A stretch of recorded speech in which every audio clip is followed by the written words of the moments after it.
Welcome back, ladies and gentlemen, to OPC Season 2. I'm AVRL. Joining with me this evening is Pixie as we head into the final match of the evening between Libalent Supreme and Machi Esports. And, well, it's 7th place versus 8th place. Both of these teams sitting at the bottom of the table. Well short of making playoffs, unfortunately for themselves. So these are those kinds of matches that are really just for the glory. Actually, especially for this team here, Libalent Supreme, yet to pick up a series win, only picking up 1 map win so far. If they can pick up more than that in this match, or even if they can pick up the whole match win, that will be a positive end to the season for them. Absolutely. That's an important win for this team as well if they can manage to get it. Before we head into the match, a couple of thoughts from both sides. Coach Cassis from Machi and Selene from Libalent. So we're going to give it our best for the remaining matches in Season 2. 好，他说呢，我们会不留后悔，全力以赴的。那我们在比赛开始前呢，请双方先握个手。好，马上就要开始了。那我们把画面。A little bit unsure on that one, but it was kind of like a bit of a philosophical quote there. But in either case, I'm going to summarize it as we're going to do our best. All right, it's good summarization. Good summarization. Like. I'm just trying to imagine like what might it have been like. I have to go back on that. It was a little bit weird. Like I don't know. Even the smallest rock can become a mighty boulder. I don't know. Can cause an avalanche. I don't know. I don't know. Something like that. Like we'll try our best. But yeah, good for them. Still repping the Yeezus tour. I see, Selene. Yeah. I don't blame you. Apparently it was good. When does that tour end? He's still on it. Or like has it still on it? Has it ended? Has it ended? It certainly hasn't. I don't know. It's not. The journey hasn't ended for Libalent though. No, that's the most important thing. Well, the thing is, the Yeezus tour never really ends either. Like it lives on in our hearts. So and in the same on Selene's hat. And on Selene's hat, and in the same sense, Libalent's journey will continue on in our hearts as well, long after this match against Machi. All right. Well, let's go ahead and meet the teams and get to know everyone just a little bit better. Start things off with Machi Esports now, and it's been an interesting tale for this team because you've kind of described them in the past as that outlier Taiwanese team. You got Flash Wolves in the competition, you got AHQ in the competition, even Hong Kong Attitude, despite being a team from Hong Kong, is mainly filled with Taiwanese players. So Machi has always just kind of felt like that extra Taiwanese team that hasn't had the same results. And the thing is, they've had good showings in places. In Season 1 especially, they actually had a lot of really strong showings. And then beyond that, honestly, they were just a middle-of-the-pack team. I mean, harsh as that is to say, they had some good wins, suffered a couple of unfortunate losses, and frankly finished the season exactly where they should have in terms of their overall skill compared to the other teams. And the reality for this team is they're on the cusp of finishing Season 2 in that exact same situation where they are exactly where they should be in the standings based on who they've beaten and who they've lost to. The difference is who they've lost to is now a much longer list of teams. The overall level of competition did increase, and it does feel like Machi unfortunately just didn't keep up. On the flip side of that though, of course you have Libalent, one of the 2 new entrants into Season 2, and compared to the other new entrant Ardent who are topping the table, this team is bottoming on the table, and it's the same thing. The overall skill level has increased, and unfortunately Libalent just never quite matched up from the get-go. And Libalent have a roster change here as well from the second round robin, so Ryan, the offense player, has stepped into Hotade's shoes, and still we're now seeing, I guess just recently, Ryan really coming into his own, really molding with the team quite well, but we're now into the final week of regular season play. Libalent Supreme are not going to be making into the playoffs either, so this is going to be the final opportunity for this team to show us exactly what they're made of. And that's the thing, it really is matches for glory, if nothing else, of course. Libalent do have one last match after this one for this final weekend of the round robin, and that would be against Mega on the very last day of play. So they've only got these 2 matches left where they can at least prove that, you know, they can really take it to these teams. Because look, they've proven it in terms of the quality of play to an extent. They really have had close performances against teams as high up in the standings as Flash Wolves, but they've just never really got that conversion. They've never turned it into match wins. They've never even turned it into a significant number of map wins. They need to get that now to at least prove that they deserved to be here, right? Because they did. They absolutely did. It just hasn't quite happened on paper yet. And it feels like, you know, in terms of statistics as well, they're on the other, exactly the opposite of Ardent, because Ardent have only dropped 1 map. Libalent have only picked up 1 map, so now you would be very happy with map wins here. You would be much happier with a match win here. If you're not going to get it against number 7 in the standings, After this, you go up against Mega on the final day of regular season play, and they're number 6 on the rankings, who, by the way, just beat out AHQ. So you got to think for Libalent Supreme, this has to be the match where they win. If not, then they don't. Exactly, yeah. Mega number 6, but in position only in terms of ability. Leagues ahead of Machi themselves here, so absolutely, yeah. If Libalent can't do it here, then the truth is they probably weren't going to be able to do it anywhere. And, I mean, it is kind of harsh to say because, look, the overall quality of all of these teams has increased, and the reality is Libalent are stronger than, I would say, even Machi towards the end of Season 1 in terms of how they currently play. If you played Libalent now against Machi 3 months ago, Libalent would be winning that match, I guarantee you. The thing is, it's the same situation as Machi, really, where they just haven't been able to keep up. Though I suppose the difference is, you can only say that of Machi because they were keeping up in the past. Libalent, they were never really in that pack in the first place. It wasn't ever about keeping up, it was about catching the pack, and they just never did. Yeah, Machi only have 2 wins themselves, one of which was against Mega right at the top of the tournament, and the opening match, the other one was against Libalent Supreme. So Machi are in some ways set to kind of repeat that performance against Libalent Supreme now. And by the way, that was a 3-0 victory result because the only map win Libalent have is strangely against Flash Wolves. Yeah. So this team, the record just kind of works against them even in this matchup.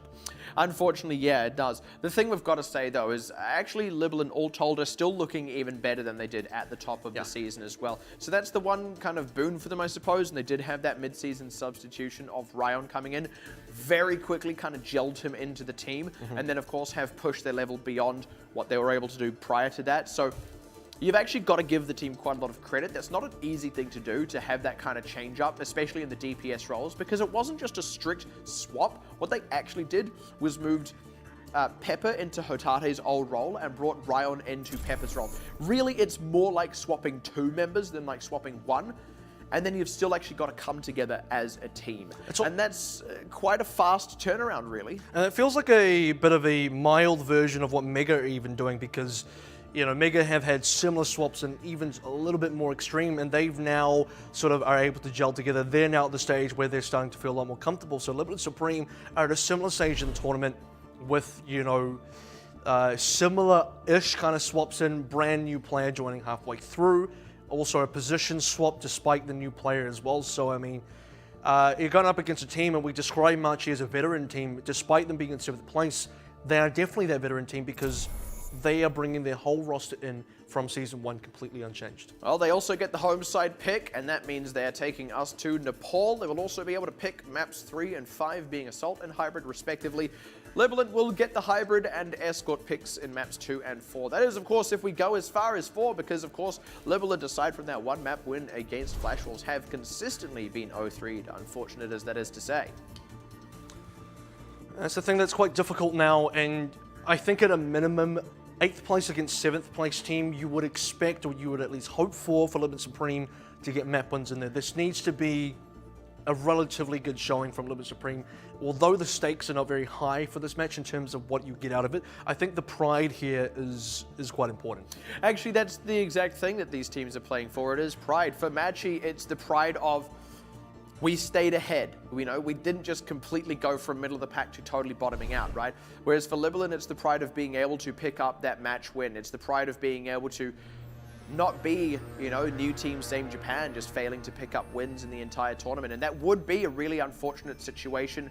It would be an unfortunate way for them to walk away from Season 2, because I guarantee you, if this team was to play either Sun Sister or Detonator Gold, they would beat them both handily.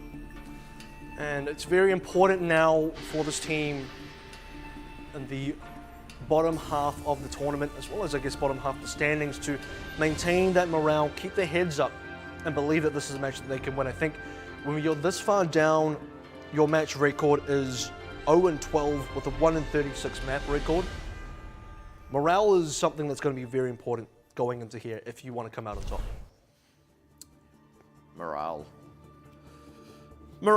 that's a concept. That's a concept to be applied to both of these teams, and you've got to wonder where that morale kind of sits. I mean, both of these teams have absolutely kept the chin up throughout this whole season, especially actually Machi. I mean, look, for Libalent, it's disappointing to come into this tournament and just not really have much success. Arguably, it's more disappointing for Machi on the whole to go from that situation in Season 1 where actually there was a point where they were very much pushing top 3. They were generally sitting at 4th place until right at the end where Hong Kong Attitude kind of displaced them from there. And arguably at that point, Hong Kong Attitude, at least in terms of performance, should have maybe been the 3rd place team. It just couldn't be reflected in the standings themselves.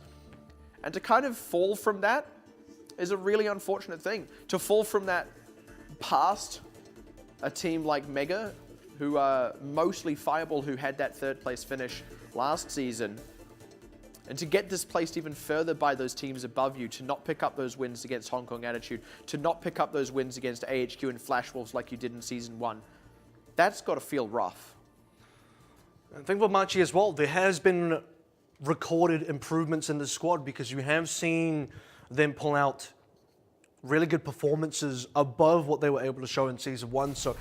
And it just really goes to, I guess, write the storyline for the entire 2nd season of OPC that says every team has had marked improvement. And that goes for Libalent Supreme as well in terms of viewing them as this Japanese squad, in terms of improvement over previous Japanese squads. And I suppose that is the one thing both these teams will always get, no matter who wins, no matter who loses. They both have the pride in saying, we performed well, we pushed ourselves further than when we came in. But still don't know which team is going to also walk away with the glory of picking up this win right here. And of course, first map of Nepal, we're out the gate.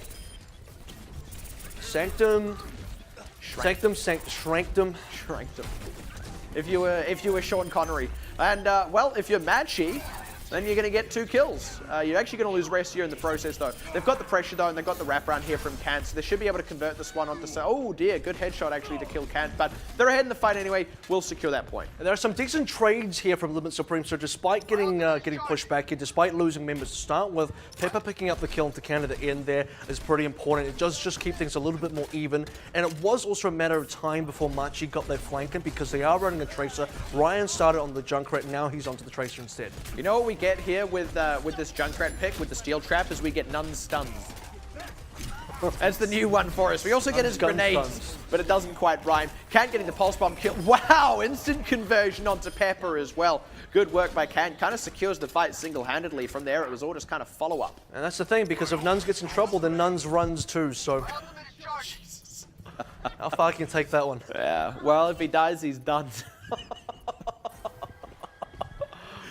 Do you think he do you think in the team house he also does a lot of baking? Like Nun's buns? Well, I like to think he's a cheerful guy, so Nun's funds? Anyway, I think this is fun. Well, yeah, that's going to be the Riptide. Very short range, doesn't get any kills, unfortunately, but Kant's still got this one on lockdown. The good trade backs, though, and this is the fight Libalent have been after. Losing KCK, though, and Nuns is still actually untouched in this fight, as is Kant. They've got the damage to close it out, and indeed, they close it out onto Selene, Darrington, and Ryan all. And that's still going to be the hold from Machi. And the thing for Libalent Supreme was they started out this map with rather even trades. Now they're just kind of getting blown up here, quite literally from the Nun side, from the grenades, and for Machi Esports. D-Crown's actually a big proponent of this. He's able to lock down the backline a little bit Supreme, able to pick up his own kills, actually securing the damage that Nuns is doing on the backside, so that's just good team play. I'm actually glad that Libalent changed off the Junkrat. It makes it easy to keep track of whose grenades are whose, because you know that they're only Nuns ones. Is that on purpose? Is that a... That was all just for the setup. I mean, there was absolutely no compositional comment. Good Pulse Bomb stick. Just need to get that closeout on Pepper. Good protection, though, by the supports. But the follow-up is still in from Machi, and they've got that sound barrier. The onus is on Libalent to convert. Oh, actually sneaking out a cap in there, but it might not last very long. Oh, no talk does go off the edge. The floor is made of ice, unfortunately, but Nun's keeping the pressure on.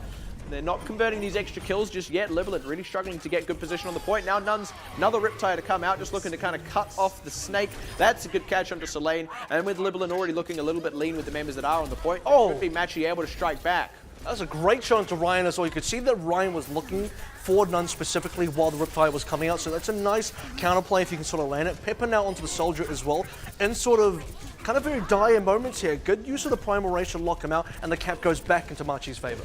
And with that, it's honestly just the last few kills getting closed out. Doesn't look like Ryan will quite be able to contest the point. Oh, does blink onto it for a brief second, but it is only going to be a brief second, and there's the closeout on him by the hand of the Crown. And with that, Machi 1-0 up, and well, it's Nuns 1.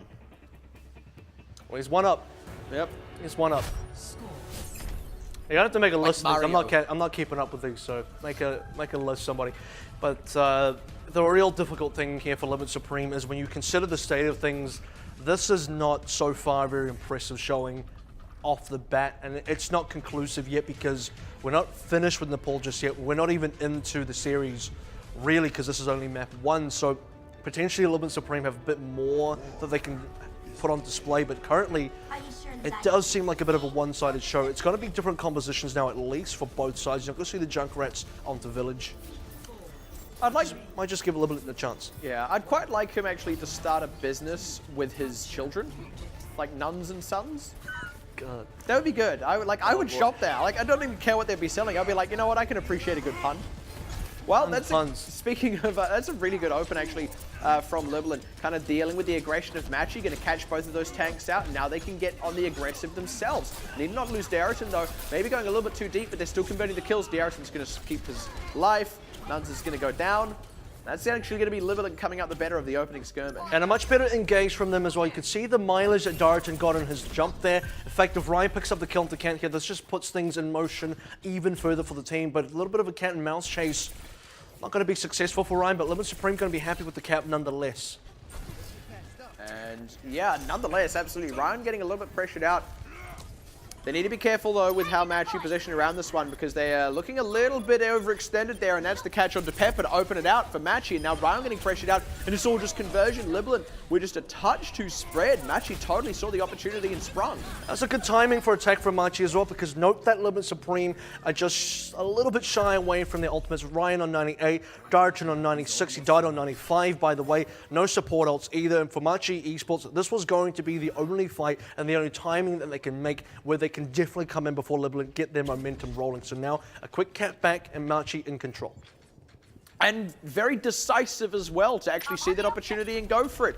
Good find on Can. He's going to be able to back out. They've scouted out the positioning now. Great stick on Dariton. Oh, actually, I think that must have been blocked out by Jasper at the very end there. Nicely saved there. But Machi still kind of ahead for now in this fight. The onus is still on Libalent to get aggressive, get a pick. That's the one they're after, with Nuns having that Dragon Blade not available anymore. Trying to get the damage now out of this tactical visor. Only getting Can, but that is definitely enough because with that sound barrier committed and no return kills actually coming through the way of Machi, Libalent get themselves the cap and the fight win and draw some really useful ultimates out of Machi. And that needed to be a Dragon Blade commit out of Nuns as well. In fact, Kant with the Pulse Bomb, that needed to be a kill. Sticking on to Dariton, that's all right, but you need to be able to follow that up, finish him off. And Libalent Supreme, they wait out the ultimates from Machi Esports. Pulse Bomb gone, Dragon Blade not even going to be used here, and then Libalent Supreme turn on their own gas. Pepper's the one that gets the kills with the tactical visor, and the rest of Libalent clean up. Oh, I'm actually trying to sneak the point out from under Libalent's nose, but they're not going to have much luck with that. Need to get aggressive, good sound barrier out to kind of deal with this Dragon Blade. Oh, going to get Keisuke just barely off the end of it and then convert some kills as well, thanks to Kiyomi's Transcendence, keeping them nice and safe throughout the fight. And really, Libalent just not getting anything in return, aside from the one catch on Kiyomi. That was very commanding from Machi. Exactly, very demanding, very commanding, I guess all of the dings. But for Machi Esports, for Nuns, you can really appreciate the fact that he stuck on to... he got stuck onto Keisuke quite a lot. It was a good response with the sound barrier, but ultimately not enough from the side of Libalent Supreme to hold on to that cap. Trying to think of what like any of the other dings would be. Like, I don't know. Like the only one I can think of is reprimanding, but that's to do with punishment. Oh. Well, I don't know. If they punish Libalent for that fight as well, then I guess it is reprimanding. But Kant and Ryan are going to have a gentleman's duel, and Kant is the more gentlemanly of the two. Pepper trying to get work done with his tactical visor. Good timing on Transcendence. Yeah, exactly good timing. Saves the team, but they don't really get much mileage out of the tactical visor. They're going to have to find their way in with something else. Still got resources, though. They need to keep Pepper alive. Good conversion. Nuns does go down, though, in the trade, but honestly, this is still Libalent who need to get on the point. It's Machi's point to lose. Going even is fine for them, and they're actually doing better than that anyway. Now it's just Ryan and Jasper staying in this fight. Pulse Bomb does not find anything. Jasper going to look to get demegged here. Ryan going down as well, and at 99%, it's really just the last member, Jasper, on the point itself. Going to stall it for a moment, but I don't know that there's anyone else from Libalent who can really get onto the point itself to push the overtime any further. That's Machi 2-0 up. 2-0 up and now 1-0 up into map score as well. So really interesting right at the end there. Libalent Supreme, I guess they had a couple of ultimates still left to use. Ryan lazily tosses out the Pulse Bomb. No real targets for them there. I think that was just a little bit of a, I almost want to say desperation move. Just say, I'm going to throw this out, maybe it hits somebody. Dariton didn't even get a chance. Maybe they all walk into it. Darton didn't even get a chance to use the Primal Rage, kind of just died with it, respawned with it, didn't get a chance to kind of jump in there. And just never got angry what enough.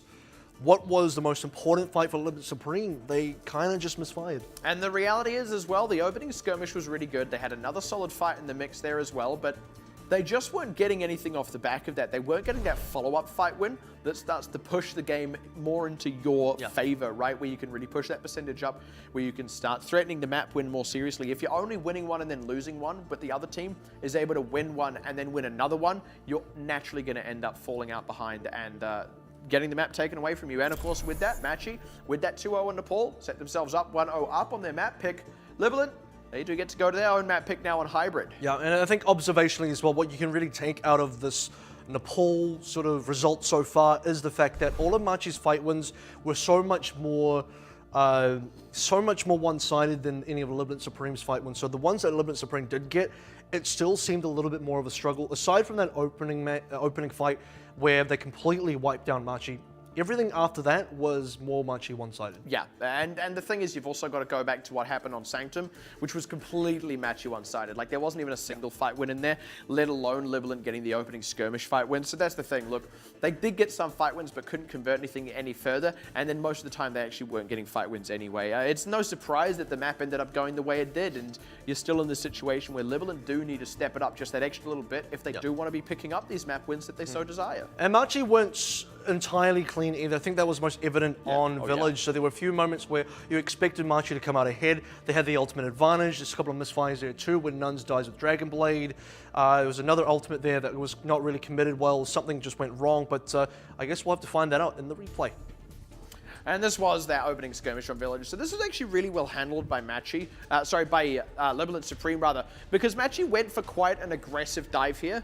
But I think they were taken a little bit by surprise by Libalent's positioning. They were set up actually to kind of catch tanks in a really awkward spot. It left them more exposed in another regard, but Machi, instead of reading the actual position of Libalent, went in for where they thought Libalent were probably going to be, just kind of threw themselves in, and Libalent had that surrounded. So actually Machi, what they did would have worked in most situations, and it was smart by Libalent to predict that. And also a little bit dumb by Machi to not read Libalent was set up that way, because they could have very easily just gone for a different commit and punished the positioning that Libalent did have. Well, it's got a good counter-engage movement by Libalent Supreme, right? Because what they did was they disengaged from the dive-in from Machi. Machi overextended, spread their own team too thin, and then when the counter-engage happened and Libalent Supreme decided, okay, now we're going to turn around and punish the members that are ahead. By the way, your entire Machi squad is just so spread out. We're going to take the members in the front, work away to the middle, and finish everyone else off at the back as well. So it's just well played sort of turnaround by Libalent Supreme to read the situation and say,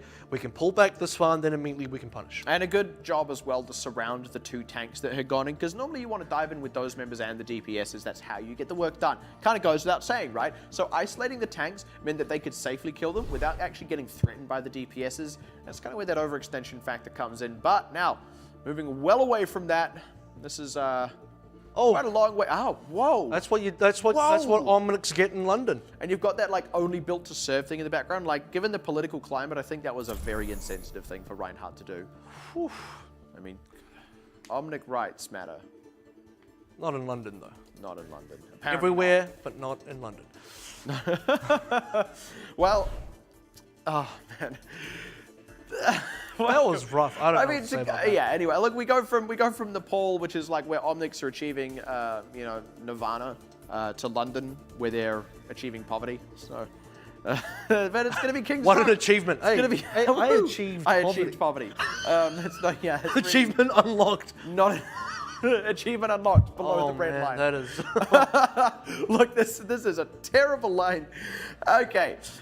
Kings Row, Libalent pick Kings Row. We've got to go back to the fact, actually, that this is the map they did take off Flash Wolves. And they took it off them fair and square. I mean, it wasn't Flash Wolves, like, mis-executing or anything drastic, actually. Oh, they kind of mis-executed. They did. Well, look. Flash Wolves now would probably beat Libalent in this situation. In fact, they already have, right?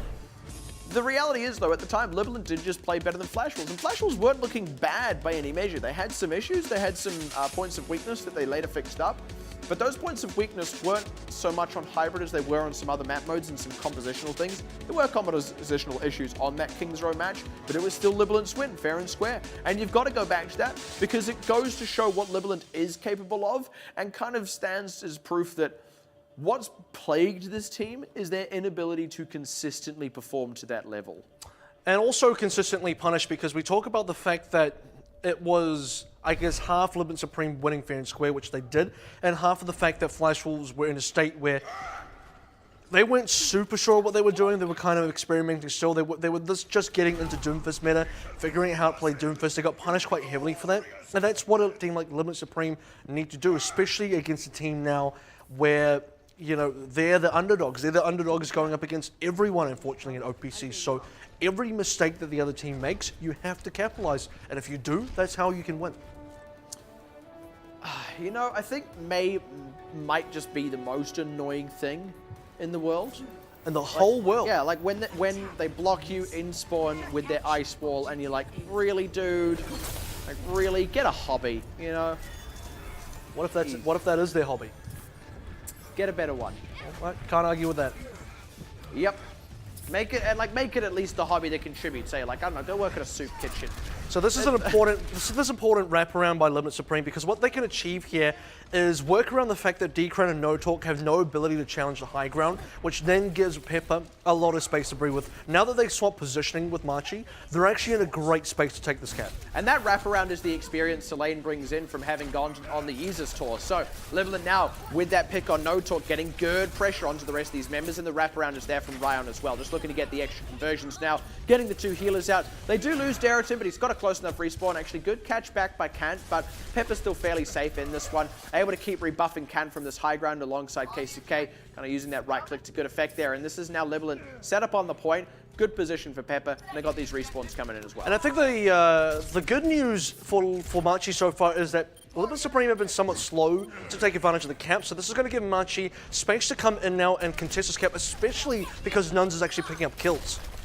He does go down right as you say that though, but they have actually got the better of Libalent in these trades, and Selene does commit that transcendence, but a bit late, yeah, and Pepper is in trouble. Run as fast as you can. Okay, he is going to be able to get out of that, but now he's actually getting caught out off the back end by Kant, who is able to close out the pick, so you can dodge the Meteor Strike, but you can't dodge the Fist of Doom. And this is all off the back of the fact that Libalent Supreme just couldn't get that early third. If they had, this would have been a full cap out, but no, it's only going to be 2/3. It's still a very good 2/3 that would speak to their ability now to finish this cap A, but Machi, they stabilize and they're about to start this ultimate rotation with tanks.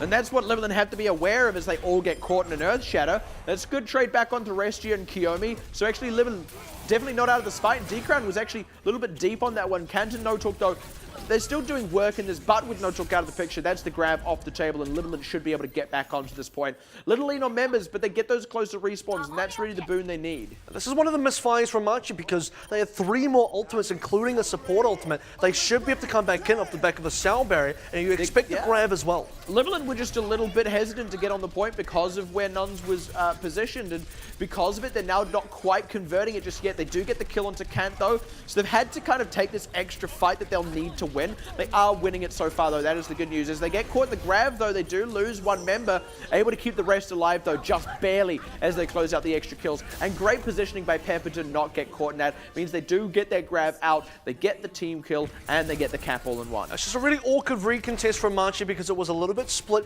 You start out with the Soul Barrier, that's how you want to start. Then you need to get quite aggressive. The Nano Boost went onto Kant. Unfortunately, one of the worst Nano Boost targets. You don't want to be using it on a Doomfist. He doesn't have that sustained damage. He's all about the burst. He's all about the ability. So probably better to save it for Nuns or to D-Crown. Then the grab eventually comes out. But where's the damage follow-up? Kant's already down. Nuns nowhere to be seen. And D-Crown's not around. And now Machi really worse for wear in terms of ultimates. Going to be relying on Attack Advisor. Good stick onto D-Crown. Instant convert. The Discord Orb on No Talk means he is not long for this world. And they're just keeping the momentum up. This is all they need to do here. Only committing the one ultimate. Very cheap fight for Libalent. And off the back of a great pulse bomb stick onto D-Crown as well, this is how you nullify that frontline pressure. Tracer's been a little bit of a soft counter to Reinhardt's for a while now, just because of that ability to get that instant burst damage onto the front line. Because D-Crown melts so quickly, suddenly the back line opens up on the Machi side, and they're just completely out of the picture. Libalent Supreme, they can continue this momentum, should expect to be capped pretty soon. The reality is the Tracer can just kind of run circles around the Reinhardt, stay at a safe distance, poke them down, and either you rotate your shield or you die, unless your team deals with the Tracer. And that's exactly what that is, yeah. You Helix Rocket the Tracer to the face, and now D-Crown can point the shield any way he wants. Not quite, but you get the picture. Machi still need to convert a few more off the back of that, though, if they truly want to turn this into a stabilization. That's a nice placement on the self-destruct. And actually, D-Crown can only point that shield so many directions. Good sound barrier as well allows them to get aggressive. They need to convert off the back of it, and they do. Now looking to get Darrington, who had committed that Primal Rage as well. So, actually, yeah, is going to be able to get out with his life, which is pretty significant. Actually, losing Can, who was maybe a touch overextended. Libalent, they're going to just back off and go straight back in for another fight. Another lazy pulse bomb by Ryan as well. You need to find a couple more openings here from Libalent. That pulse bomb could have been better saved to use against D-Crown again. That's how they open up the fight before, and they're not going to have that option this time around, because now Machi have stabilized, and they stabilize with really important ultimates. You can expect a nice rotation, Earth Shatter into Graviton Surge, back into another Earth Shatter later. It's kind of like when U2 drop an album, isn't it? They just kind of like lazily toss it out like, there, take it. But it's like, Bye. Who's that for? Who wants that? Like, when you throw it out, but no one picks it up. Exactly. No one cares. Like, Ryan is very much like Bono. That's the comparison I'm... If Bono was Japanese. If Bono was Japanese. Which I feel like he could be with that name, but that's going to be the grab out and the instant convert onto Ryan and Darrington. Good catch by No Talk, and that is going to be a huge cleanup off the back of it. And catches Pepper mid-tank visor as well, so ultimately it was a good trade, a minimum of 1-for-1, but a great Earth Shatter. The problem here is No Talk's Graviton Surge was not good. The Earth Shatter needed to be used to save the fact that the Graviton Surge was not good enough. Now, both the tank ultimates are down. This is the window that Libalent Supreme can use. None's about to hit that tactical visor, but it will be counted out by Selene's Transcendence. So now you would expect Libalent Supreme to be ahead, but it is now getting close to overtime as well. And maybe Kent can just get an easy rocket punch, eliminate Selene, Transcendence out of the picture. Yeah, that's got to be the game plan, right? Or at the very least, force the Transcendence out early so that you can use the tactical visor once the Transcendence is run out. But it's kind of hard to get that angle, so now Ken's just going to have to go fight the old-fashioned way. Instant catch on Darrington, so he will not be saved by the Transcendence. The Transcendence does come out, but it can't quite save everyone either. And my goodness, that is a cleanup and a half from the Nanovisor combo. Team is going to be completely safe from Jasper's self-destruct, and he's going to instantly get demeched again anyway. Darrington died at the top of the fight, not quite able to get back into it in time. It's just Jasper and Ryan trying to stall it out as desperately as they can. Darrington too far away to die for it. Earth Shatter for good measure. That is going to be the hold from Machi. And despite the fact that Machi kind of overcommitted with a double tank ultimates and a previous defense, that was enough of a blow against the offense of Libalent Supreme. The Libalent didn't have the gas to complete their attack because, again, that tac visor from Pepper was shut down. They needed a lot more mileage out of it. They didn't have the damage, but they did have the sustain. And unfortunately, the sustain wasn't good enough to stop Nuns with the nano boost from cleaning their side up. It's fuel efficiency, isn't it? It's getting the most mileage for the least gas. That's the thing. Ardian are on a full electric car right now. Yeah, they're a full electric car, whereas like Libalent by comparison are like a Hummer. A Hummer with like a half capacity Hummer. There was someone at the school I went to whose dad bought a Hummer during the recession. And like that's how I knew they were just filthy rich. Eh? Like, if you like buy, this is where your recession money went. Sure. Also, he worked for the government. I'm pretty sure he didn't even want a Hummer.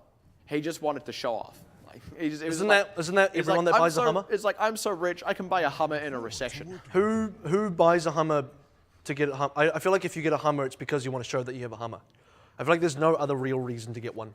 You know what I mean? Like actually, yeah. Like what functional use? Are you preparing for a zombie apocalypse? I don't see the functional use of a vehicle that large. The thing is, that's every single car now. Like, at least back in the day, it used to only be a Hummer, but like, now it's just everyone buys a four-wheel drive, like, just cause. Like, the fact that Porsche and like BMW and Audi and like all these more luxury brands are also going into the four-wheel drive market. Like, these people buying four-wheel drives, they don't need four-wheel drives. They're just buying them to own them. Like, even Range Rover has gone into like a luxury car line. Like when you see like a white, spotless Range Rover in the middle of the city, you're like, yeah, right, you need a 4-wheel drive. You don't tow a boat. You've never driven across a beach or a field. Just get a freaking Beetle. And with that, we're starting the next attack from Machi Esports. Well, you know what? Get a hover car like what they got on Kings Road. That would be pretty great. I like how optimistic Blizzard's vision of the future is, where there are hover cars, but none of them are massive 4-wheel drive. I'd like to believe that the hover cars use the same technology that Zenyatta does to hover above the ground. Exactly that. Like Zenyatta is really just a very miniaturized car. Now that's efficiency. Smart car, as it were. Zenyatta is an electric smart car. That's what we've discovered today. I feel like Zenyatta could actually be the name of an automobile, like the all-new Mitsubishi Zenyatta. I mean, there is also a fight happening. I suppose we could talk about that. And it's going to be a fight that Machi are very much ahead on. Nuns able to stay alive, and that good headshot onto Ryan. That was a very nice land on the Bionade onto Nuns as well, to give him enough health to survive that as well. Otherwise, that would have been maybe a little bit more 50-50. On the whole, though, Machi well set up in this fight. And Libalent actually losing members quite late in this fight, actually holding them very aggressively. Speaking of aggressive, Ken got a little bit, keen there. He just wanted to go deep. Had the meteor strike to back out though, so reasonably safe. You can see the 50-50 fight there because both teams are running the soldier, which means both teams really value the high ground on that top right side where the clock tower is. So Machi Esports diving in on that, and Libalent Supreme, unfortunately, they just couldn't deal with the pressure. They back off. And now it's on Machi to kind of get that momentum on their side. Can't. A little bit pressured out by Ryo. Nice pulse bomb, but it doesn't quite convert. Actually, they do get the extra damage on the D-crown to make it worthwhile. They do actually need to stop the payload, though. And so far, Libalent Supreme have done a great job of holding forward to make sure the payload doesn't get any distance here. Machi going to be forced back for the time being while they wait for respawners, wait for D-crown to come back in, and eventually Libalent Supreme got to back out of this.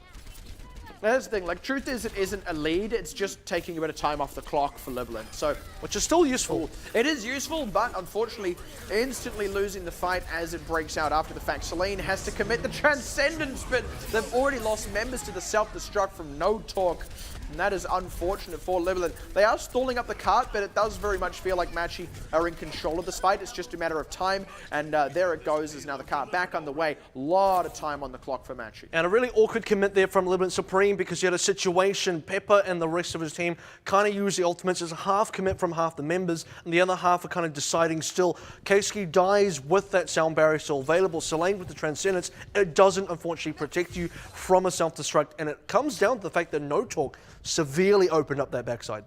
Well, Libalent kind of have to dig their heels in pretty soon. Oh, they found. Oh, they're a very nice catch. But there's the instant pincer on Libalent's tanks. Jasper's going to have to throw out the self-destruct in this very confined space. They convert onto Diariton. The members of Machi just kind of hide on the other side of some terrain. But Libalent do get the convert on the members who were not in that room, who were a little bit more isolated. And that is going to be the bones of a defense for themselves. That's where you got to commend the micro play there, where because 3 members had to hide behind, I don't even know what that's called, and it's sort of a bar, brewery kind of thing. But whatever it is, they're hiding behind it, and the rest of the members that were on the cart for Machi, they got taken out. And Libalent Supreme, they knew how to pick their targets. They knew they could just get the members off the cart, which is the most important, considering that the cart's nearly at the finish line. And wow, the cart's nearly at the finish line. Yeah, wow, the cart's nearly at the finish line. I think it's... I should know this. And by the way, I feel like this is a crazy law thing, but if the cart goes there and finishes, technically it didn't get to the end of the foundry to blow the EMP, so I don't know. Law-wise, it doesn't work for me, but whatever. Yeah, look, but I mean, I guess they still win. I don't know. It's like, yeah, woo, you got closer to total destruction. The thing is, Libalent are actually still holding them up here, getting the good pick on D-Crown.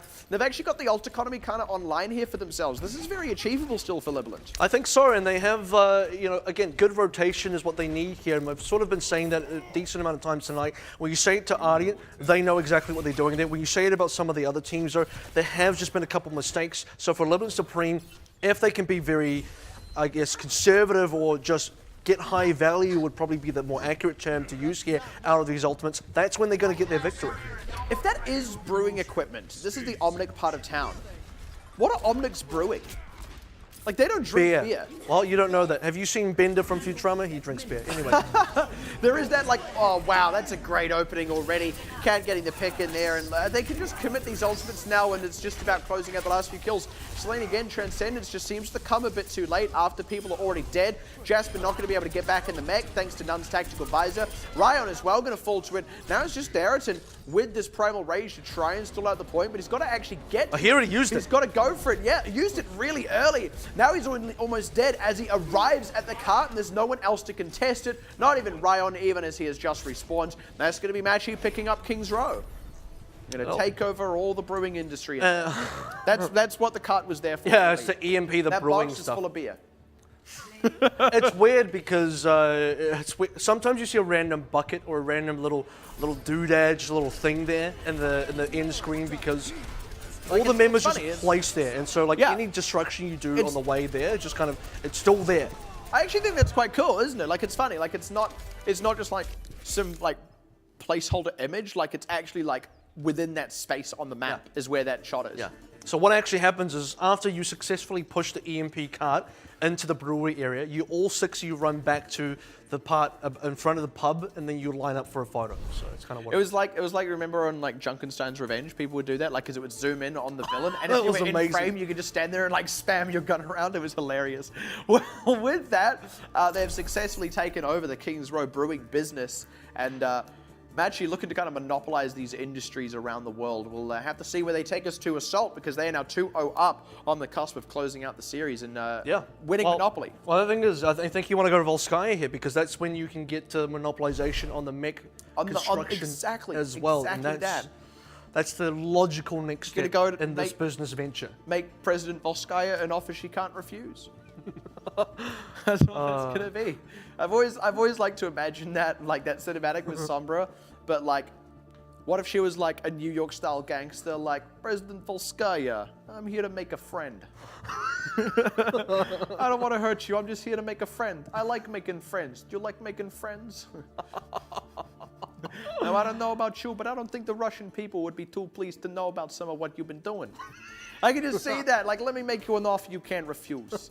I like that. I want to see someone dub Sombra with like Al Capone. That would be really cool, man. Featuring Al Pacino as Al Pacino voicing Sombra. Where's that voice back? All right, let's take a look at the replays now onto early stages of King's Row. This is going to be the attack from Libalent Supreme after 2/3 is capped. And this was actually kind of decent for them. The unfortunate thing is they were a little lean on members, and they did actually give good respect, I feel, to Nuns' positioning. The Tactical Visor ran out. They had enough members that they could maybe contest the point, but they respected that Nuns and Kant were still in the mix. They just waited until they had a few more members. It did mean that Machi themselves were able to get their own respawners back into the fight, but Machi was still on the back foot just by a matter of seconds, but that was all Libalent needed. So it was actually really smart of them to recognize that situation very exactly, and then set themselves up adequately to win this ensuing fight. And the kind of previous defense there was just a little bit awkward. This is the Graviton Surge that was ill-fated because only No Talk, who's the other guy there? I can't even tell who the other member is. It must have been Rest here. They were realistically the only ones alive to take advantage of the Graviton Surge. Oh man, Lucio damage. And it just wasn't enough. Yeah, you get the quad dink from Lucio maybe. Quad dink? That's what people call it, because the 4 shots quad dink. That's 4 headshots. But really, that's you learned something. I thought you were referring to the boop, and I was like, I've never heard someone call it a dink. No, because every headshot is a dink sound. It makes the sound. Yeah, I get it. Oh, you do. Okay, well that's the thing is you only had 2 members there. You didn't have D-Crown for the area damage. You didn't have Nuns for just all the damage, or you didn't have Camp either, even for any sort of just damage. Yeah. So you just didn't have damage. What I'm saying is they didn't have damage. There's just no damage, yeah. They got all the crowd control, but none of the damage. And that's the thing. You need damage to kill people, right? You only kill them when they run out of health. And in order to get them to run out of health, you got to deal damage. And I feel like that's really where Machi actually fell short at that point, is they didn't deal damage, and Libalent did deal damage. Let's take a look at the next replay now, and someone's going to deal something to somebody. 10 seconds, or roughly 10 seconds remaining for the attack for Libalent Supreme. And this is where they get held out by Machi as well. So Nuns does a great job here. This was the kind of fight where it's a bit of a meme, but look, they had the damage because they had Nuns with the Tactical Visor and the Nano Boost, and all that Libalent Supreme had was unfortunately sustained. They had Selene's Transcendence, and actually the previous fight before that, Pepper got caught with his tactical visor. Great Earth Shatter by D-Crown, who once again actually has it within one fight, so he charged it very quickly. But that really set the tone. Exactly, and those few defensive ultimates that Libalent did have as well, they just weren't able to get maximum mileage out of. Because the reality is, some members were already a little bit split off when that first came out, that Transcendence. The fact that members died just out of the side of the Transcendence, it's really hard to position all 6 people in that one ultimate when you're actually dealing with so many things coming from so many angles from Machi. Like, if you need to just pull back from someone to get a more favorable position, to kind of move around adequately, I suppose, then if you end up out of the bounds of that Transcendence and you're suddenly faced with all the damage that Machi did have there, look, it's pretty unsurprising that that's the way the fight goes. And it really just felt like at that point, Libalent were just kind of out of steam. And I think, you know, this was mentioned in the cast, but good setup by Machi as well. It kind of looked like a misfired ultimate rotation, but because it was the final fight afterwards anyway, it just ends up working out. And with that 2-0 up now, only one map potentially left for Libalent Supreme in what could be said is their final chance to get a win on the board. We'll have to find out if they can get it done, or is this going to be a 3-0 sweep for Machi? It's happening after this break.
Thank you for sticking through that break with us as we're now approaching the third map in the series between Libalent Supreme and Machi Esports, and potentially the final opportunity now for Libalent Supreme to get a win.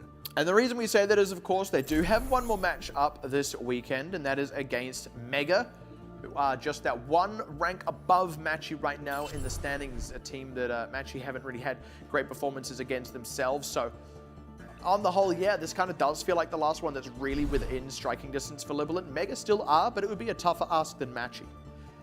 And the home pick side for Mega, not for Mega, for Machi is Temple of Anubis. So looking to monopolize the, I don't know, sand trade? What do you, no, they got some, I don't know, they, like economically, skips, that's what they got in Temple of Anubis. What, I mean, I don't mean to sound rude, but like, what's Egypt known for, like, economically speaking?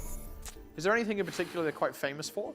Because like back in the day, they had like the pharaohs, they had the pyramids, they had a lot going on. Oh, so you're talking like way back in the day. But that was way back. Whereas like nowadays it's like 4000 BC back in the day. I don't know. Like now it's just like a country. Like I had an Egyptian style sausage once, and that's like the closest I've come to having something that's like uniquely Egyptian. I don't know. What are they known for? I can't answer that for you. I'm gonna sound a little bit ignorant, but I don't know. Yeah, and I feel really bad. I feel really ignorant. Like, well, I need to get schooled, man. I stayed up till like 4 in the morning last night with my partner, like playing geography games, like matching like flags to countries, and we actually did quite well. Oh. And now here I am, not knowing anything about Egypt. I couldn't even tell you what their flag is. Oh, look, it looks very high tech though. Look at the buildings. It does. Like maybe that's it. Maybe they became a very late stage capitalist economy in sort of the later parts of the 2000s. I feel like they're just one stage away from Oasis, right? Like the Oasis map. They're close to that, but they're not quite there. Where is Oasis? Is it expressly in somewhere in the Middle East? Iraq, I'm told. I'm told it's in Iraq. I thought it was in like Abu Dhabi or one of the Emirates. Well, this is a nondescript area. That is a very specific That actually building. looks like the aftermath of a really devastating sandstorm. I like how the Sphinx got his nose back. You don't know that's not a new Sphinx either. It probably is. I mean, that doesn't look like it is where the Sphinx actually is. It's a very interesting city. It's like kind of built on a sand dune. I feel like structurally speaking, that's not a sound foundation for a building. Yeah. I can't wait to see you all in action. You need the context of Anna's secret base in Necropolis to really put the pieces together. Yeah. Do you know that the reason the Leaning Tower of Pisa leans is because one half of the foundation is softer soil than the other? No, I didn't. Well, that's why. There it is. That's why. Because they didn't know. Back then, they didn't know about that. So they just built it, and then like one half started sinking. And now the thing is... They find out pretty quick. Yeah, the thing is, they've had to stabilize that side, but the problem is now it's starting to straighten up. So before long, it won't be the Leaning Tower of Pisa anymore. It won't be special. It'll just be the Tower of Pisa. Well, that's a completely different place. Maybe that should be a map. Leaning Tower of Pisa. In any case, Libalent going to be attacking first. Machi opting to defend first. And Pepper going to be on the Widowmaker. See what kind of mileage she gets out of this pick as well. The timing here, as always, when you go up against a Sombra, has to be played around the EMP. Roughly even trades now for both sides. But it is in Libalent's favor, so they got that to work with. Yeah, Ryan and Jasper just getting good, aggressive work done, even as they lose Theriton. Getting the trades back, though, I mean, this is still kind of anyone's, and Pepper's just not been able to affect this fight so much. Neither has Nuns really, but now coming out the better of that 1v1. They did get good numerical advantage on the point as well, and Pepper now has those sightlines covered. That should be Libalent getting themselves the cap. And there's not even a silver lining here because Nuns didn't even win that 1v1. Now that EMP comes out, so much you really want to hold this. They really want to commit hard. They have committed hard, but they're not actually getting any kills for it just yet. No Talk going to lose his mech and his life. Nice shots by Pepper there. And that's the thing, with the sightlines still covered, without converting those kills quickly, Machi just kind of ended up on the back foot. Now if they lose too many members here, they're kind of risking having Libalent really snowball hard. They're going to be taking a further step back as well, so both feet are planted firmly behind themselves as A, they're waiting for respawns, B, they lost the EMP, which they wanted to use, and Libalent Supreme with 5 ultimates, Pepper going onto the Reaper now, they're set to snowball extremely hard onto B. If they don't win this, I'd be very surprised. Egypt's main export is ultimates. Ultimate charge. Well, let's see if they can actually leverage those ultimates, because there is still the Sombra in the mix. Ooh, good damage onto Nuns. Pulse Bomb goes wide out of Ryan. They haven't committed ultimates yet, so they kind of want to get kills first. Unfortunately, not quite getting that mileage that they really need here. Libalent not getting these openings. Now the EMP committed and Nuns opens up. Oh boy. Yep, and that's going to be the 2 going down under his blade, getting a 3rd for good measure as well. And unfortunately, Libalent didn't commit everything they could have there, but they still didn't get anything off what they did commit. The problem is, Libalent Supreme are not punishing Machi, but they are punishing me for kind of speaking too early there. I thought they were going to win off that push, and on paper they should have 5 ultimates to essentially what was 0 at the time, but they waited long enough for Kiyomi to get an EMP. Nuns got his Dragon Blade eventually, and suddenly Machi back in control. Cap's now theirs. Snowball alleviated. The momentum's gone. Libalent Supreme back to square one. And that's the thing. Machi kind of get their ultimate economy up and running. Kiyomi is going to be able to have an EMP basically every single fight now. Libalent, they need to draw some ultimates out of Machi, maybe just play for 3rds here. It's already a bit on the back foot. Good placement on the self-destruct. Everyone's able to avoid it, but it stalls them up quite a lot. Now they're going to both go in with the commit with these sound barriers running. Good pressure back onto Camp, but they need to get the convert, and Camp's able to stay alive as well as Selena's the first casualty. Now it's going to be Machi able to get aggressive off the back of the EMP, looking to get more kills here through if they can. Ryan kind of on the wrong side of this fight, going to have to just retreat, it seems, with Darrington going down. They're going to lose Jasper as well. And again, Libalent just not getting any mileage in the fight, and once again committing ultimates. And Kent's Roadhog here is surprisingly effective because he's able to get specific picks with the hooks. He's able to leverage the whole hog a lot. And in fact, you really want to see the combination between the whole hog and the self-destruct used. That's a very deadly combination that if used correctly, gets your teammate on no talk specifically a lot of kills on self-destruct. And it's actually doing a great job of kind of going toe-to-toe with Pepper's Reaper here. They kind of counter each other in a way, but Roadhog just doesn't die to Reaper very much when you consider the 50% damage reduction now on the 1.14 patch. We'll take a breather. And that's a very early commit on the Dragon Blade out of Nuns, not actually really getting anything done with it. Gets the tag Transcendence out of Selene at least, but you would have actually liked to convert kills, because the truth is Machi are actually a little lean on ultimates now, especially with Ryan getting themselves up on this fight now. Good EMP out, but there's no conversion off it. Pepper able to keep drilling down damage. Is so far the only casualty, and that is unfortunate. He did have that Death Blossom, but Libalent are in control of the point now anyway. Machi actually relying on respawns. Can't close to the whole hog. Could kind of be the saving grace, but 2/3 down. Machi need to commit now. They've got all their members back up, but they still need to convert kills. That's the whole hog getting one onto Darrington. That's exactly what they needed to open this one out, and Ryan getting pressured as well. Machi should be able to stabilize off that, and indeed, Libalent don't want to lose any more members, don't want to give away any more ults, just happy to take the 2/3 and turn tail. And that's the only time that Machi can afford to give up 2/3. This is one of those moments in the game where, as a defensive team, you get given this buffer time to regroup. Usually, you would not, because now, what the usual happens now, when because there's only 1/3 left, you just have to go for the point, the next attack that Libalent Supreme come on through. So they don't have a second opportunity to really wait. And now Libalent Supreme, once again, they're really set up to win, but don't want to talk too soon. 6 ultimates, this has to be it. Yeah, I mean, basically just never say anything about any team. I feel like... If you don't win with 6 ultimates, I don't know when you do win. Exactly, I don't know what to tell you. Well, there's the EMP out plus the self-destruct. Oh, you don't win with 6 ultimates. Yep. And there was only 2 committed out of Machi. It was a good 2, but that's the thing, right?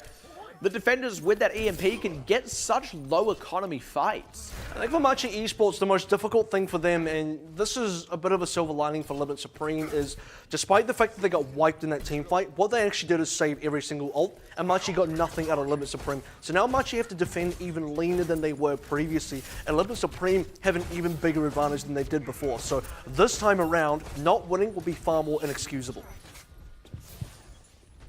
Yeah, inexcusable is one way to put it. Disastrous would be another one as well, because actually the clock is starting to get a little lean, and if they do commit ultimates and don't get the fight win, they'll end up very much on the back foot without much time to turn it back around. So here's the quick commit before the EMP is a factor. They do get Nuns with the Death Blossom, but Pepper doesn't actually get anything else. He was kind of in that little gully in the middle.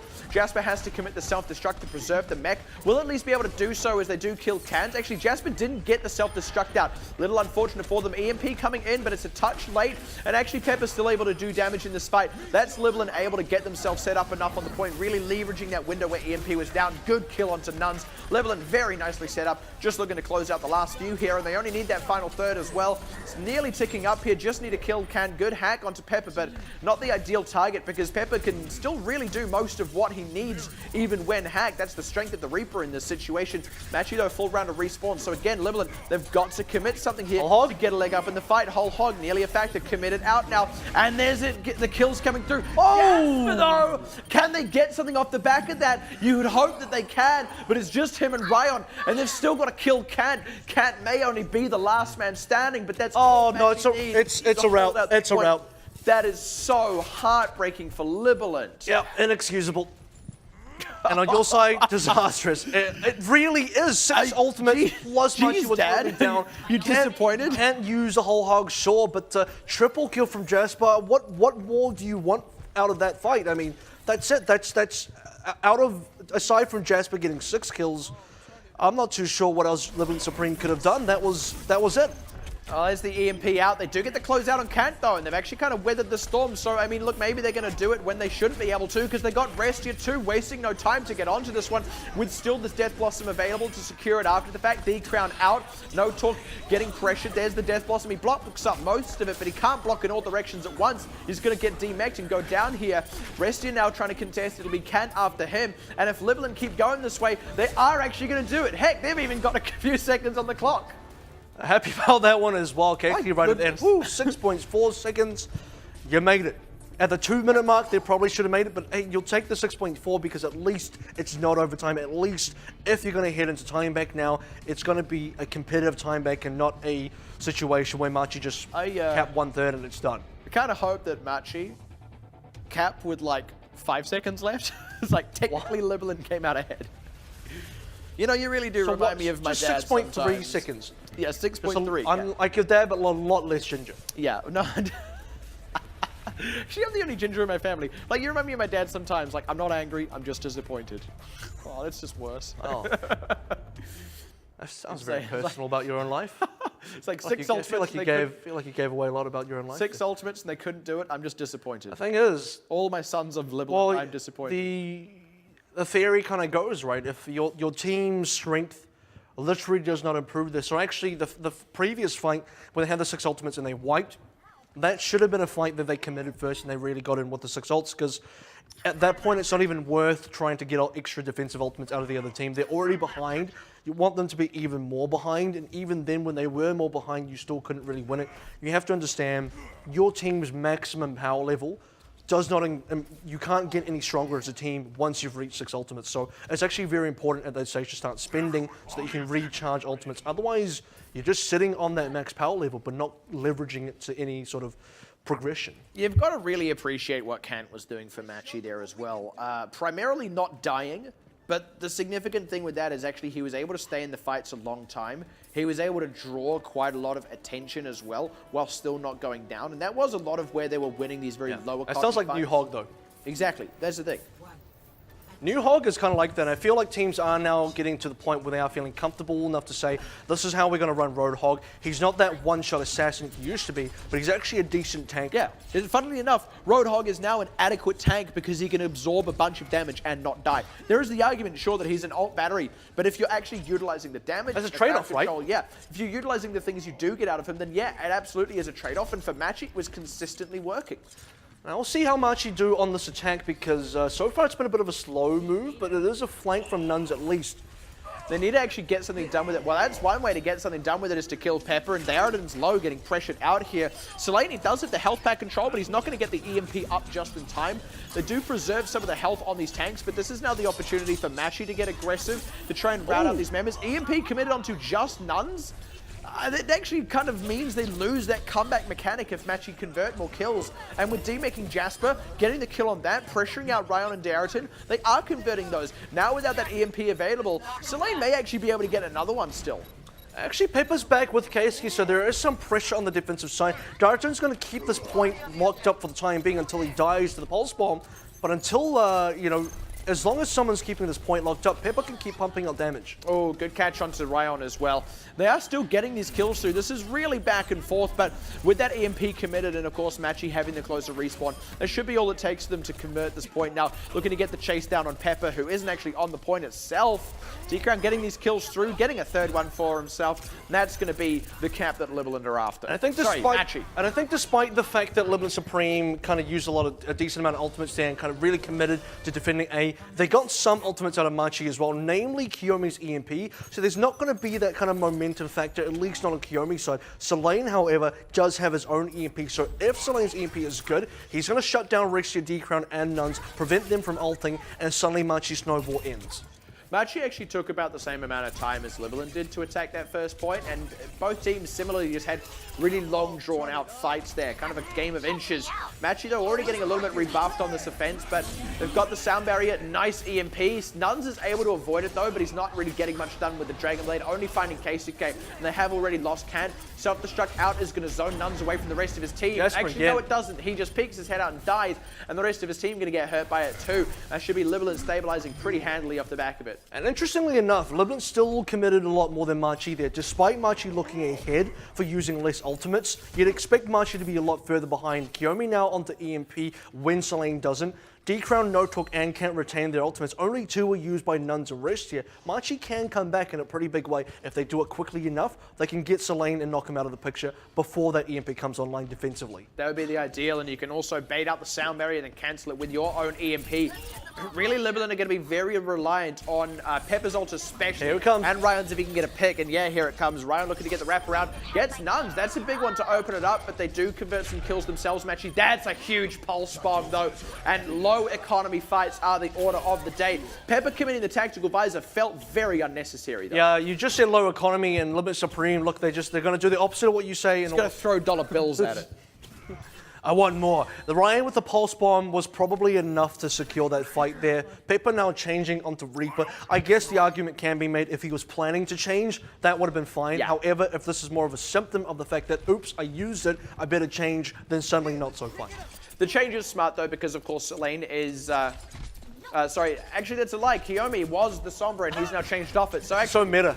Yeah, actually Kiyomi is the one making the good change to deal with Selene, and it's already paid off as they get the conversion. Losing Nuns in the mix though. Selene, the EMP, I mean it's good, but they need to get a little bit more off the back of it. All they've really got so far is Nuns and Machi back to their old tricks with Kant here on the Roadhog. They've got their ultimates up and running now with this Primal Rage and the Sound Barrier available as well. Getting the kills through. Kiyomi largely untouched and unchallenged, and that's already the first third for themselves. Libalent now have to desperately try and stabilize, and it's a really tough ask. They've arguably got the tools to deal with these three tanks in the form of Pepper's... Oh, wow, that's a yeah, I don't know. What they don't have, though, is the front line for him. And Nuns is closing out kills with this Dragon Blade. Pepper going to go down as well. They just can't keep Pepper alive long enough to get the damage on the tanks. What they are going to do is get capped out. It will go to time bank. Libalent get themselves a minute, but they're only going to get a minute. And Machi get a lot more than that. They had a much more convincing attack. All things all around, because and that's the real evidence of that was the fact that even when Machi were repelled, even when Machi had to force a reset for themselves, they were actually hitting ultimates. That's crazy to consider. Because usually it's the attacking team that's really committing hard into fights, and you could kind of argue that Libalent Supreme had the same sort of attack on their own side. They came with 6 ultimates, they came out back with 6 ultimates. That's kind of a different case because Machi didn't specifically save ultimates. They actually went in and committed. Sound Barrier into Dragon Blade. They really did commit, and you could tell that they were going to commit more. But you know, smart enough to hold on to what they did have, and then overcommittal on the defense from Libalent Supreme, especially that the tactical visor rather, and that wasn't necessary. Well, now look, time bank, it means it's still alive. And that is off the back of Libalent capping with just that 6 minutes left. Look, it's better than nothing. It's better than having the full hold. You at least get yourself an opportunity. And they very much could cap out A and snowball onto B. That is a real possibility for themselves. every tick of progress on both points actually could really count for a lot here for Libalent. And I'm fairly certain they only get 30 seconds on this cap here, so they got 130 in total to work with. That is if they get that cap, of course. And that is, of course, if they do get that cap, and it might take them the entire minute heading into the overtime to get the cap itself, and then 30 seconds to make the push onto B. So one push has to be what it is. I think their goal here should be to cap A and get at least 1/3 onto B. But of course, the thing for that is if they take too long and then Machi still get the fight win, then, well, it kind of goes the other way. But that is what they are after. Nuns pressured out. Good follow-up as well to kill him. This is a really great start for Libalent. This is exactly what they need, actually, getting those two supports. Now they isolate out the tanks. Kant's going to be the last one on the point for sure, as D-Crown actually... Yeah. Doesn't even matter. I mean, they can't really go in for the contest here anyway. This is a high risk, high reward play from Machi, right? Because Machi wanted to get aggressive early. If they can get early picks, that puts Libalent Supreme behind when they only had a minute anyway. But because Machi lost their members, again, in a high risk, high reward situation, that's a high risk part now coming through, and unfortunately, no reward. Now the clock is kind of ticking here for Libalent. Look, they were always going to have only a little bit of time to do this, but they've got just enough available that maybe, just maybe, they can do it. Like I said, every tick of progress counts. They need to at least get themselves a 3rd. Yeah, and a 3rd plus any extra after that is just all the bonus they need. Unlikely to cap out, especially with losing Ryan. Yeah, that was the one ultimate they had to leverage. They will get Darrington's Primal Rage, just maybe, or not. Goes down to Kiyomi, and Machi just kind of had this one on lockdown. No real time for Libalent to regroup and come back in either, as they lose Jasper. They only get the one back on D-Crown, and unless Pepper does something absolutely crazy, it is not looking good. Soleil not quite getting the mileage either. Going to get pressured out as he was lining up the headshot. Libalent going to try and stay in this, actually. Pepper, no Death Blossom in time. Ryan rejoining with that Pulse Bomb. Gets one, actually stops No Talk from remeching. They're really going all out on this one. Jasper may just lose his mech here, but Darrington does rejoin and reinforce. They're still not getting a 3rd, though. Still not getting the kills, and that's what they really need. That's the only thing that will make this all count, but they're just not able to get it over the line. As Darrington, the last member of the point, goes down. They did at least get that first point cap. That is something, but they have to hold that now for 4 whole minutes. Now let's forget about a 3rd. They didn't even get 1%, and that's really unfortunate for Libalent Supreme going into B. But you're right, getting A within itself is a good showing, a good start that's going to give them a little bit of breathing space to potentially squeeze out a win here, but it's going to be super difficult. And for Machi, this is now an area where the window of opportunity to actually win this map has really opened up for them, and it's a big window too. Like you said, over 4 minutes. That's a lot of time to work with for an attacking team. It really is. They can take their time. They can pull out something like a Widowmaker. There is no rush for these guys. All they need is to cap that and get a 3rd. The thing is, though, 4 minutes, and they do get the 30 seconds. If they get that .8 cap, it works out total to, I think, roughly 4:45 for this team.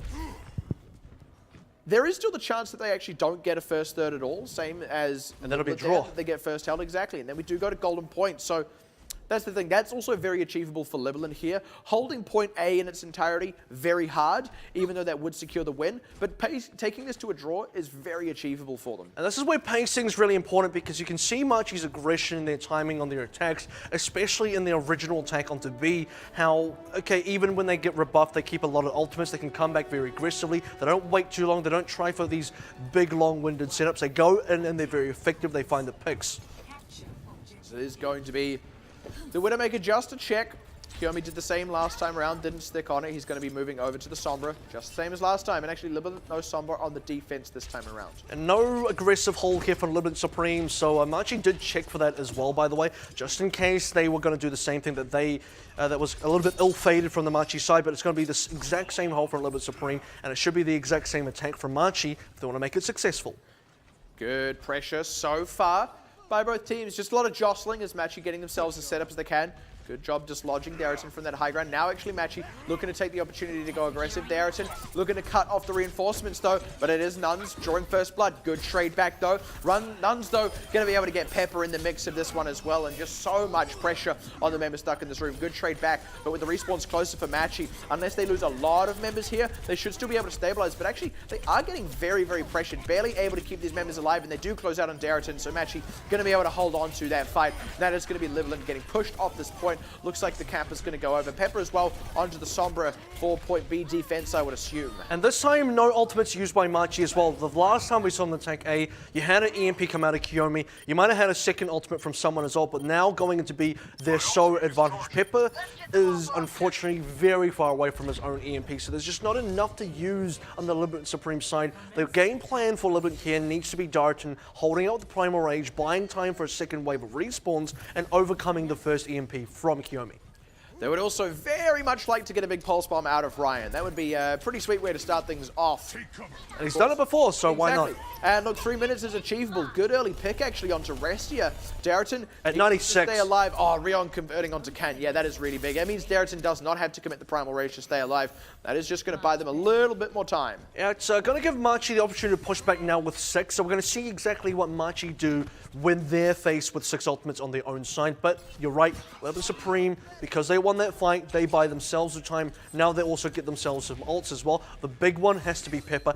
If he gets an EMP, suddenly the 6 ultimates gets really it's really messy because you don't know who's going to use, who's going to die with ultimates. EMP changes everything. They should be able to get those 2 defensive ultimates as well, but Nuns early convert onto Ryan. Finds Selene as well. Good Transcendence. Pepper, though, getting pressured out. Doesn't get to use the EMP. And this is Machi already ahead. No one going down on the side of things just yet. And Selene getting picked off before the sound barrier could come in to save them. Now they're just relying on the Primal Rage to stall, but you can't give up the win condition. You want to do better than just stall. You want to get kills in response, but they're just unable to as Jasper gets picked off on the bottom side of the fight. Pepper commits the EMP but gets nothing for it. Ryan getting run in circles, and once again Darton is alone. Keisuke has to commit the sound barrier, and it is so suboptimal. Like I said, all just stall. The only member they picked is Restia. They still have not got the extras, even though Nuns is low. They finally closed that one out. They finally DMAC no talk. They are fighting tooth and nail to secure this, and the closeout on D-Crown,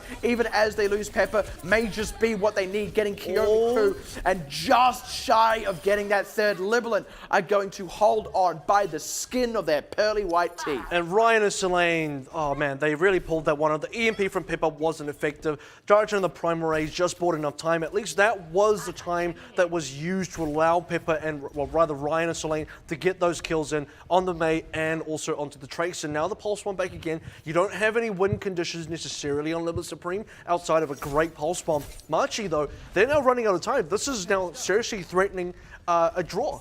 Back to old tricks though, pulling out Kant on that hog. Good isolation onto D-Crown, but they need to convert the kill. Ooh, he gets the Primal Rage just in the nick of time. And now they don't have that wall to isolate someone as, Nun's able to get aggressive, picks off Keisuke, D-making Jasper, and it doesn't matter that Selene can ice cube himself. They do get the trade back on Nuns though. This is again, maybe all they need to stabilize is they D-make no talk. Kiyomi can commit this EMP, but there aren't many members left to stabilize off the back of it as Darrison getting these kills with the Primal Rage and those respawn advantages, able to do just enough work for this team. Kant may still be on this point, but he's the only one there. Now he's down, 20 seconds left. Libalent can do this. Oh, this is so difficult now for, I would say, even both teams, because Machi, once again, can come in with some ultimates here, but Libalent Supreme, they've done a great job despite being at a disadvantage at every stage of this defense so far, and if they can do it a couple times before, why not do it one more time? Selene actually did a really decent job of locking out D-Crown on that last defense. And there it goes again, trying to get the lockout on D-Crown, but this time no Primal Rage to save his life. EMP comes in from Kiyomi, but it's too little too late. They don't get to convert. The best they'll get is Jasper's mech, but even then, he's still not dead. Keisuke does go down. That's a nice sound barrier, but it doesn't save enough members. Machi getting rebuffed now, and they don't have ultimates now that this whole hog has run out. That's the Rocket Barrage. Good stall, good block up, and Pepper unfortunately eats his own Rocket Barrage, but that is all they've really got to go off. Good catch on No Talk as he gets out of the mech with the self-destruct, and it doesn't matter. Even if that did get kills, it wouldn't have been enough, and that, my friends, is another draw. Third one of the night, man. Man, they know how to keep it interesting. Woo!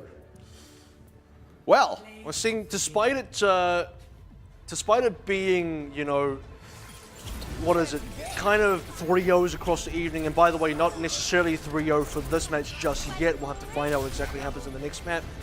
It's kind of been 4 maps, right? Because every match has gone to some sort of draw. It's interesting, isn't it? We've had a 4th map without a 4th map. Yeah, exactly. Like, I mean, I'm actually surprised at how consistently it's happening as well. It's very interesting. Like, rare enough that it happens once, but I mean, 3 in one night in a row, all on Assault, all in similar situations, that's pretty phenomenal. Teams are getting good at defense. That's Teams what it are getting says to good. me. I would say it says to me the same thing. I mean, really, you kind of expect this. And I mean... And 2 out of 2 as well. Yeah, Like, exactly. 2 out of 2, by the way, in this matchup where both teams come in with 6 ultimates and neither team really get the leverage out of it, which is really unfortunate and somewhat surprising, somewhat unsurprising, but you really do expect more out of the team at maximum power level to get that distance, especially when you're going to need 1/3. For Machi to not get that 1/3 out of 6 ultimates has to be a big question mark over their heads. Yeah, certainly. Yeah. And of course, I mean, for all the 3-0s, and you kind of touched on it a moment ago, the fact that actually teams are very consistently going to this golden point tiebreaker situation speaks to the closeness of all of these matches tonight, despite the overall finishing scoreline, which, by the way, still isn't even set in stone. It is still very possible that this is a 3-1 for Machi, or a 3-2 for Machi, or maybe even a reverse sweep for Libalent, right? None of those things are out of the picture at all. The tiebreaker is going to take us to Ilios. This might be an important map win for Libalent as well. The second map win of OPC Season 2. If it does come down to it. If they don't, well, then it's not going to be a map win at all, which is disappointing in the sense that they may just finish the entire season with the 1 map win versus Flash Wolves, which is still something to be proud of, but nothing else to write home about. That's the thing. I mean, the unfortunate thing is they can be proud of it, and it was a very well-earned win, but when it is only 1, it's too easy for people to write it off as a fluke, even though that's not what happened, even though it was well-earned. It's too easy to write it off as a fluke until you have that consistency. Singular results are just one-offs. They're just things that you can write off. And this is when Libalent Supreme start on a part of, and this is well Ilios, by the way, where compositionally they're set up to beat what Machi's running here. They've kind of detected the possibility of the pharmacy combo coming out, and Pepper likes to play the soldier anyway, so it just works. Arnie were able to do this successfully earlier tonight, playing against the Pharmacy without one of their own. And the early convert onto Can does exactly what they need. They just want to play the ground game. Not quite closing out a no-talk smack, though, is a little unfortunate. They do need to get just a little bit more mileage quickly. There they go, getting no-talk smack. That's ideal. Now they actually get Kiyomi up in the air. That's really big for them in Libalent, getting the point cap on the top of that. Well, the thing is, they can do better than play the ground game, because actually Pepper can directly contest both Nuns and Kiyomi, so it's a lot more difficult for Machi to leverage the Pharmacy than it was even earlier tonight for AHQ, Dizzy and Crappy against Ardian, because Ardian were only running Tracer Genji. Now Libalent, with that point in their favor, they need to get another good fight win here. Ideally draw some ultimates out of Machi as well, but I mean, you'll take what you can get as well. The Res is going to be a factor soon, though. A good damage out of Nuns. He gets the first ultimate of the game. I think that says a lot when you consider what has transpired so far. Nuns, yeah, not really getting anything, though. They lose Dariton, but they lose Restia in equal measure. The Res will be a factor soon, but if they lose No Talk and D-Crown before, it doesn't really matter much. Tempo Res to get Restia back in the fray, but the rest of these members are getting so pressured out. This is so doable for Libalent. Good timing on the sound barrier as they demake Jasper. That's a pulse bomb and a half to take out those 2 supports who had ultimates that Libalent had opted not to commit. Look, it is a useful thing for them to have in this next fight. Dariton popping the ultimate. Why would they preserve half and not the other half? Oh, that's a difficult thing when you consider Libalent Supreme. I think Dariton at the end there kind of misread the situation. He wanted to just hold on to the point, which is a valuable thing to do when you consider that you want the progress to tick up. 60% is still nothing to ball cap, but look, Kant got 4 kills there, a string of 4, including 2 on the pulse bomb. He really set the fight up for Machi. And the truth is, Nuns is now going to be able to get another Rocket Barrage. Kiyomi is going to be able to get another Res. And actually, Machi are going to have pretty much the exact same tools as the fight before, if not more, which they won. Not unless Libalent Supreme can match their timing here. Pep with the tactical visor can take down the mech and then take down Nuns and Kiyomi. This could be all over. Unfortunately, he doesn't quite close out in the mech, and they get a self-destruct out of it, as Jasper needs to get a lot of mileage out of his own self-destruct. No, he does not. They do get the D-mech on No Talk, but they just need a little bit more. Libalent still struggling to close out these kills, and Nuns with the Rocket Barrage is going to be the closing factor on this fight. Machi really happy to take that, because Libalent just threw everything into nothing. It was really unfortunate. Nice little kill by Ryan onto No Talk right at the end there. It's not going to be enough because Kent still takes them down, and Machi continue checking up progress, about to now overtake Libalent Supreme, and Libalent Supreme came in ultimate advantage, but came out unfortunately short. And look, it goes back to that double stick on the pulse bomb. Like, really, Selene or KCK both could have committed an ultimate to save their lives. That was way back when. Then they've just been on the back foot ever since. Now they've not got mileage out of them. Machi getting far too many cheap fights. It's really putting them further and further into the lead now, starting to potentially pressure and force out this overtime scenario, which puts Libalent Supreme further onto the back foot, especially with Darton going down rather early. And Pepper's just having a hard time committing onto these higher up members as well. Not quite getting the closeouts on Nuns and Kiyomi most of the time. And you see it there, no matter how low they're getting, the closeout just isn't happening. And eventually Libalent are getting to a position where they're kind of tunneling on the members they do get low, trying to close them out. They've now got one last chance. 2 seconds to go. Darton does manage to get a touch. Yeah, well, Selene dying here. And Oh, Rocket Barrage as well out of Nuns. Good ultimate out of Darton at least, but he's nearly dead already. Pepper getting picked off as well. Darton has to back out to top up his health, which leaves Jasper and Ryan to contest the point. There's no numerical way Libalent can really get ahead in that fight, and yeah, there's still a res. No one's even dying for that res to be a factor. And by the way, he's only had to use one res. This is the second one he got, and he's had it the whole time since. Self-destruct from No Talk just to force these members of Libalent off. That is going to be Machi picking up the tiebreaker, picking up the golden point, and Libalent again, no map wins. 3-0, and it's more unfortunate we consider it's not just no map wins, but no map wins even on stages on Control. We've had 3 Control stages across both this golden cap and also the opening first map as well. So just didn't get the players in. A well-deserved player of the game to Camp, by the way, because he was the one that seriously turned things around. When Libalent had 60% to 0, it was Camp that flipped it for his team. And it was that pulse bomb as well, taking out Selene and KCK both, who had those defensive ultimates. I feel like Libalent were actually, they were too timid in that particular fight in terms of committing the ultimates. And then in other fights, they're too brazen committing the ultimates. They overcommit. And they're just constantly caught between overcommitting and undercommitting and really never quite committing just right, not hitting that Goldilocks zone. Yeah, the Goldilocks committal. The Goldilocks commit, exactly. Yeah. And that's the thing, for all the aptitude that this team has, it has been those little things that have plagued them. It's been the slight lack of crispness in the execution. It's been the lack of exactitude in positioning and timing compared to these other teams so far. And they only have one match left now in this tournament to pick up any more than just their one map win. And that's where it feels like the inches really do matter here, as now Machi pick up the 3-0 to clean that one up, and no map wins at all for Libalent Supreme. As you've already mentioned now, only one more opportunity for Libalent Supreme. That's going to be against Mega on the Sunday, the 3rd day, the final day of the regular season, marking their final opportunity to get a win. You really don't want to go home 0-14, but it is what you are staring down, unfortunately, for Libalent Supreme. Even 0-13 with a few more than that one map win would be, you know, pleased enough. 1-42, right? That would be an unfortunate record to return home to. It really would be. Harsh as that is to say. Because again, it just becomes far too easy to write off that one map win you had as, I don't know. I don't like saying the word lucky, but that's what people will say. The only thing poetic, the poetic thing is it's just kind of interesting that Ardian are directly opposite that, which is one map loss, but everything else won, and Libalent is, you know, one map win and everything else lost. So it's kind of strange how that kind of bookending. It's nice. I like it. It's cool. It's cool. Well, let's go ahead, take a look at some replays from Temple of Anubis, and this is, of course, the legendary.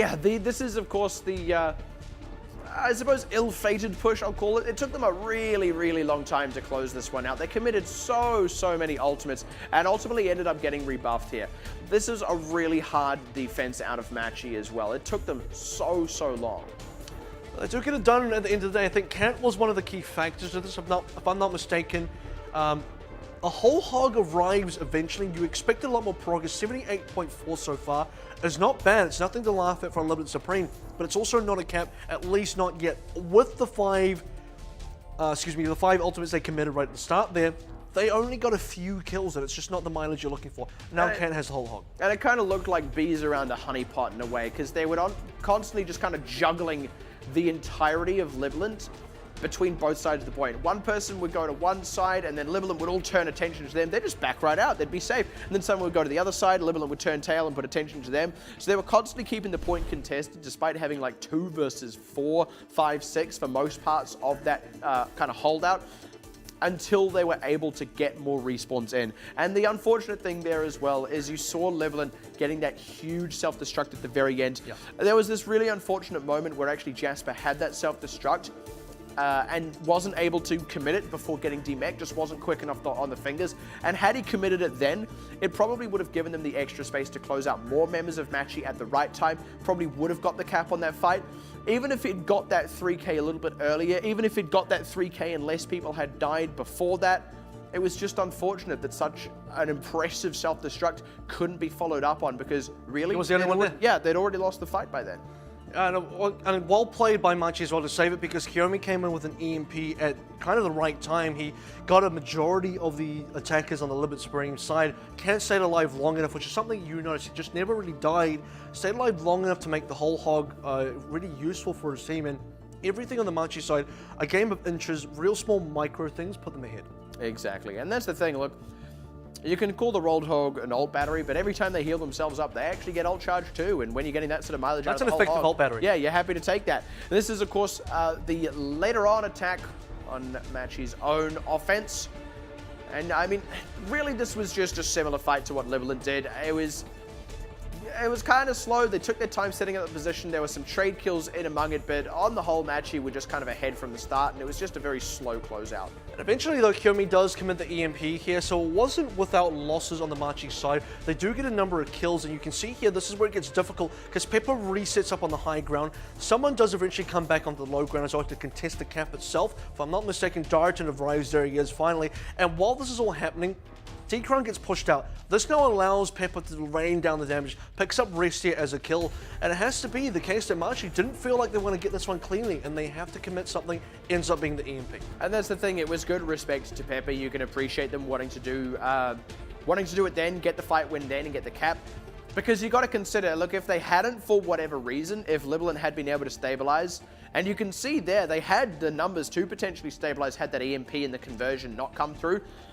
If that had happened, Machi would have actually been very lean for time. They would have only needed to get a third, but that probably would have been an extra 30 seconds to a minute actually getting that fight set up adequately, getting the picks, getting on the point, getting the third, and then you just have much less time than you'd really want for that point B offense, where you need to get a lot of work done. Yeah, so at the end of the day as well, Machi ended up pushing onto B with 6 ultimates. They got it kind of slower than expected because they had to recharge Kiyomi's EMP.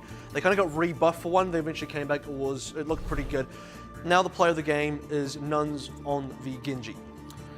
And I think pretty well deserved. On the whole, it would be hard to pick a particular member. I would argue Kant's Roadhog, actually, purely for the reasons we were saying. And it does actually feel like Machi are really utilizing this new Roadhog in a very effective manner, using it as the stall tool, having that trade-off of, yeah, you charge the enemy team's ultimates, but we gain all these other things that we can use to win fights anyway. And when they're winning such low economy fights, it's often not mattering that the enemy team has much higher ult charge and has more ultimates on the board if they're not actually getting to use them, and when they are, they're not getting mileage out of them. And let's talk about the fact that Kant's Tracer on Ilias as well won the map, the golden cap that actually won them the entire series, was phenomenal. So well played by both the DPS players. Nuns had some really good moments there. Overall solid Dragon Blades. He was able to consistently get a kill, even in the most dire of situations, which was the fact that on the other side, Casey uses a sound barrier. He sticks onto Keisuke anyway, manages to finish off that kill, so he's always able to just get that one kill as a minimum baseline for Dragon Blade, so that's kind of good. Exactly, and I mean, that's why it's well deserved. That's the thing. He is still an incredibly consistent Genji, arguably one of the most consistent in the tournament, despite them currently being the 7th place team. Yeah. And with that being the 7th place team, I think we just want to update standings as well, just to make sure everyone's caught up with exactly where teams are in this competition at the end of the Friday evening. And there you see it, the top 4 as it currently sits, but I mean, Flash Wolves picking up that win. They're very secure now in that top 4. In fact, I believe it is just barely mathematically impossible for them to drop out of it, short of some major upsets, which I don't think are happening. But that 3rd, 4th, 5th, that's still anyone's game with Blank picking up that loss today. anyone could grab those 2 spots. It is hot competition between those 3 teams. Then, of course, moving further down, Mega looking safe now from that bottom 2. You can't quite say the same for Machi and Libalent, though, even with Machi picking up that win just now. All right, and I think it's very conclusive. I'll just run through the evening. AHQ started off against Ardiant, and what was actually a very competitive, very close 3-0 victory for Ardiant. Flash Wolves now getting that win over Blank as well, the second time in the round robin, a 3-0, this time an improvement after first round robin, and Machi cleaning up Limit Supreme, 3-0. Unfortunately, that means Limit Supreme still do not pick up any map wins, and it's been a night of consistent 3-0s and also a night of consistent draws. Absolutely, yeah, absolutely has. And it's been this really interesting kind of situation because we are in that final weekend of the regular season. We're at that point where we are going to know for sure who makes playoffs. And the fact that it stayed so close right up to the end of the tournament speaks in and of itself to the closeness of all these teams. But even among that, the fact that the first place can play the current 5th place and go to those golden point tiebreakers, have those extremely competitive games, even when the net scoreline is that 3-0 in favor of Ardiant, it tells you just how competitive all these teams still are. And look, regardless as to who makes it into playoffs, you know you're going to have some intense, incredible playoffs matches. Ardiant do not have this in the bag. Make no mistake. Do not let the scoreline fool you. Whoever comes up against them in the semi could knock them out. Whoever comes up against them in the final, if they even make it that far, could totally take it away from them. This is anyone's tournament. We do not have a situation where you've got Flash Wolves untouched ahead of the pack. Anyone could beat anyone. Let's take a look now and get a couple words from the winning team. It's going to be Nuns from Machi. So from season 1 to season 2, or rather from round robin 1 to round robin 2, what have you made any changes or what's been different? 第一季开始打的时候，我的角色池其实还没有那么 So I feel like 这么多，然 I 后 feel like I've 玩原 had 始 a 的时 lack 候其实还 of 蛮累，就是第一季的时候拔到 hero 7，然后 and excuse the technical errors there. I think the second part of that was referring to his Genji Dragon Blades, 调 which 整 have 过很 been 多，所以在第二季 not as 就是原始 consistent 会发 before, 挥 but 的 is a lot more 就是 consistent 没有那 now. 么不好，但是还可以，原始还可以。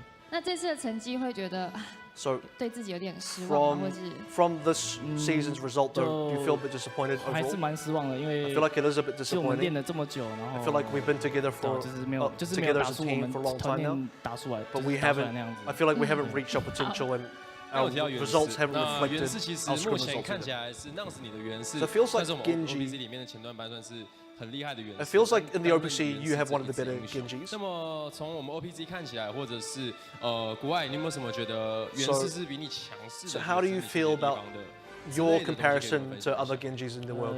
就 OPC 的话，我觉得那个Ardiant的那个 So I Erster feel 他 like 的原始 Erster 玩得 from 很好 Ardiance 玩得很好，那有 Genji 比你 is 好吗？ really, really good. 有一定有比我好，一定有 And 比你好 definitely, 是韩国 definitely 都 better 比 than 我好 mine. 韩国的都比你好，为什么？ All the Korean 因为 Genjis that are 他 of 们 top 是外 players are 星人 better 嘛 than 外 me. 星人我只是地球人 I 而已。 feel like they're 可以。 they're not 那是 human. OPC 之 They're 外呢 just totally 有 inhuman 像 when it comes to their OWPS play.、OGN 有没有什么你会去学习他的玩法 So 的 do you 原始 do 选 you 手？ try and learn from the 他们 Korean 的玩法就 Genjis? 是基本上他们单兵都超强啊，对对，像那个 Apex 的那个 I 原 feel like, 始他们等级都超级高，他 I 们 feel 单 like, 兵就可以自己抓人了。 I feel like 对 they're very good at 然 getting 后 the picks. The 中国 Apex 的话就 Genjis 也是都很强的，都 OWPS 那边 all mechanically great. The 那个 OWPS Chinese Genjis, 对那个 especially the one from 对 LGD. 对对，那对个他们也是很猛的 Eileen from 他很强 LGD is 只是他 very 现在很 impressive 少 on 拿原 Genji 始， as 他 well. 都拿拳王。那你会不会觉得我们现在目前 OPC，尤其是台湾的原始变得比较少一点 So？if you feel like OPC is less Genjis 对， now, 有就是其实玩原始的玩家其实蛮少的。 I 对 feel like 因 we 为他们 have 就是比较 we're 偏 seeing a lot less 射手 Genjis 类 in 的， OPC 然后或 overall. 者是对，就射手类的。对，也是因为这样，所以你会原始，甚至你原始 So it feels 这 like 一点的 it 价值 feels 会 like 放得 it's 更 good 大 that because 对 it's 那 less that you 原 can 本 still play at a 从第一季 decent 是 level. 中 That's 段班 good. 的位置，那到现在到了第二季，屡试落败，甚至现在进入到了要打升降赛。这段过程当中，你可以跟我们分享一下，你们遭受到了什么样的问题？ So 什么 what 样 kind 的 of 挫败 problems? 吗 Can you tell us about some of your 就是 problems 我 coming 们 into the season? 我们团队上沟通就是蛮有问题的。 I feel like 对就是 even in scrims, 平 even 常 in 在练 practice, 可 our 能 communication 还 has 蛮 been a bit 没有那 average. 么明显，可是到台上的时候打的时候，就是大家都特别紧张。 And I feel like 对，然后 yeah, 沟 we 通 get 就 even 出 more 现一些 nervous when we get on stage. 所以你们团练其实是一直都相对的 So 稳 actually 定 in scrims and 然后 practice, 但是比赛状况就没有那么的好。 you've been better, 对， but 那是谁表现 in 不好？你可以 matches, 讲一下。 in matches, 那 you've 边 been a 站 little 着 bit 我 worse. Well, what about the players? 都不好，都不好。大家都不 Who 好 from your 大 team 家 has 都 been 不 doing 好 poorly? 这也是 Okay, 可以啊这也是可以 yeah, 那 all 你们 five 现 of 在 them 有 have been doing 没有什么样 quite 修正的 poorly. 方式？你觉得你们现在有渐入佳境吗？还是还在做调整当 Are 中？ you still trying 还 different 在 stuff 做调 out? 整，但是还可 Yeah, 以 we- 再更好。还可以 We are 更 still 好所以在 definitely- 进入到 we're 面 still 对的 definitely 升降 trying to 赛 improve 你 here, 对于 but 自己 figuring 能不 stuff 能够 out. 再重新打 S3，你有几成的把握？我有10%的把握。 10成的把握很有自信，10成的把握，对，非常的有自信哦，谢谢你这样子。 I think the last 好， question 我们 was 再次呢 like, 恭喜 MEG 呢赢得 I 这 think 次 it might have 比 been 赛 how 的 well do 胜 you 利 think you。could 那 do 感谢大家的 if 收 there was 看， another round 明 robin 后 or 天 another 呢都 season? 有 We 精 said, 彩 you know, I'd 的 like to 赛 make 事 that top 4. So there it is. So final words from Nuns there. And it's not all over for Machi just yet. They have one more match still left to go, but it's got against Hong Kong Attitude on the Sunday. So it doesn't get tough easier one. for them either, yeah. Yeah, but it is actually still one that's kind of within striking distance for them. They have beaten Hong Kong Attitude in the past. They've had some good results against Hong Kong Attitude in general. And this is the team that they finished Season 1 very close to in the standings, trading a lot of wins throughout that kind of closing stretch between those two teams. But this is now a bit of a different looking Machi and a bit of a different looking Hong Kong Attitude. So it's going to be a bit of a different looking series. It is, and with that, day 1 of week 6 has officially wrapped up. Tomorrow we've got a lot more exciting matches, and on Sunday it all finishes on the regular season. Then tomorrow's matches, I'll quickly go through them for you. Blank versus Ardent to start things off with, Flash Wolves and Mega as well, and then Hong Kong Attitude and AHQ, so you don't want to miss out on that one. Of course, I've been Kevin AVRL Walker, joined with me this evening, Nat Pixie Carroll, and OPC Season 2 action continues tomorrow night, and we'll see you then.